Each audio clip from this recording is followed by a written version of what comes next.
Hai, welcome back di YouTube channel Berlian Rahmadiawati. Pada video ini saya masih menjelaskan serangkaian dari mata kuliah metodologi penelitian, khususnya mengenai studi kepustakaan.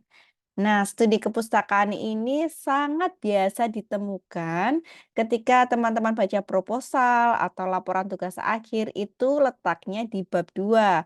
Di mana di bab 2 kita menjelaskan penelitian-penelitian terdahulu dan juga teori-teori yang menyangkut penelitian yang kita kerjakan.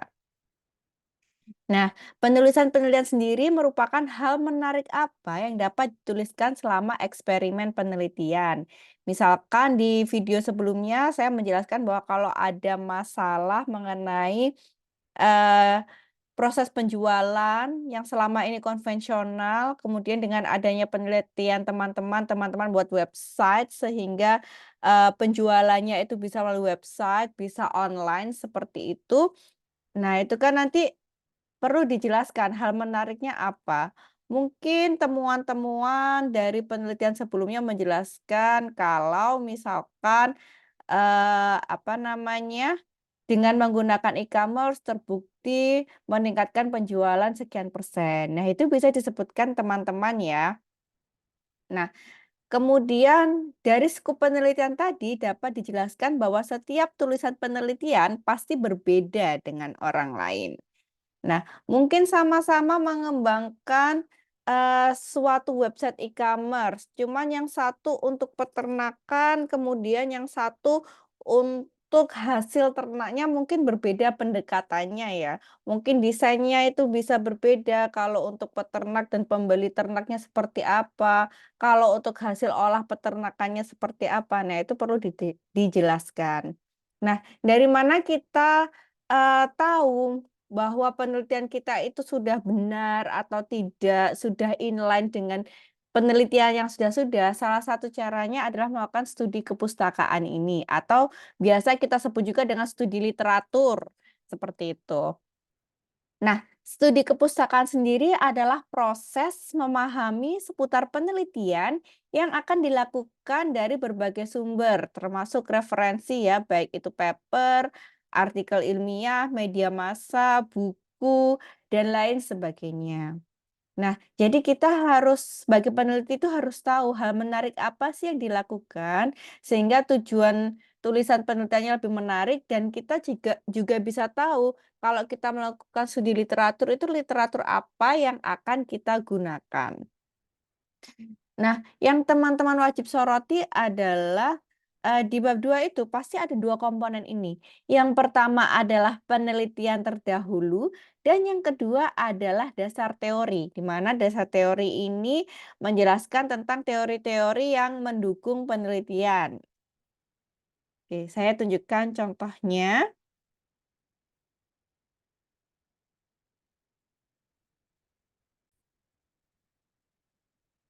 Nah, ini merupakan salah satu contohnya ya. Jadi bagaimana sih menuliskan penelitian terdahulu? Bentuknya tidak harus seperti ini teman-teman, tapi, secara general teman-teman harus bisa paham. Jadi misalkan di sini ya, saya mengambil contoh, saya melakukan penelitian nih, di mana penelitian saya adalah bagaimana, membuat kerangka kerja untuk, memprioritaskan teks aduan terkait lalu lintas dan transportasi.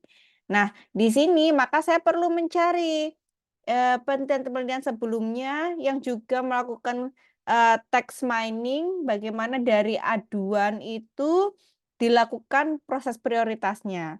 Nah, di sini saya ada paper-paper tujuannya, kemudian dia metode penanganan aduannya seperti apa, di sini saya jelaskan, metode prioritasnya seperti apa, kalau memang di penelitian sebelumnya belum ada prioritas, ya nggak apa-apa ditulis tidak membahas prioritas aduan. Sehingga di sini saya bisa menekankan kalau, penelitian saya ini keterbaruannya juga ada di sini, seperti itu. Kemudian menentukan urgensinya seperti apa.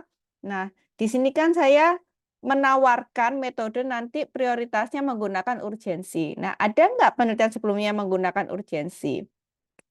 Nah, mungkin di sini ada yang sudah ada yang tidak. kemudian kerangka kerjanya adaptif atau tidak. Di sini saya jelaskan adaptifnya seperti apa, hasilnya seperti apa, kemudian domainnya terkait lalu lintas atau tidak. Karena teks aduan itu kan banyak ya, ada yang teks aduan terkait lalu lintas, ada yang terkait perkotaan dan lain-lain gitu.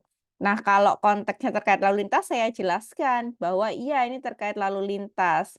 Kemudian ada juga yang tidak, tapi saya masukkan sebagai bahan acuan mungkin metodenya bisa diimplementasikan seperti itu. Nah, bentuknya kolom-kolomnya bisa disesuaikan dengan penelitian teman-teman sendiri, sehingga nantinya di akhir teman-teman bisa state, apa sih perbedaannya penelitian yang sudah dengan penelitian yang sekarang, keterbaruannya apa. Nah, biasanya kalau sudah buat tabel seperti ini, teman-teman nanti bisa menunjukkan gambar seperti ini. Jadi penelitian sebelumnya itu seperti apa. Nah, ini kan belum ada yang mencakup 4 sisi. Di sinilah orisinalitas penelitian teman-teman itu bisa ditunjukkan, seperti itu. Nah, tadi selain, tinjauan pustaka atau studi literatur di bab 2 itu yang penting ada dasar teori. Nah, dasar teori ini jelaskan sedetail-detailnya mengenai entah itu metode, entah itu istilah-istilah, semua hal terkait teori dan terkait, hal yang berhubungan dengan penelitian teman-teman. Oke. Nah, semoga bisa membantu dalam menyusun bab 2 proposal teman-teman yang semua yang saat ini sedang, menyusun proposalnya dan, semoga sukses selalu.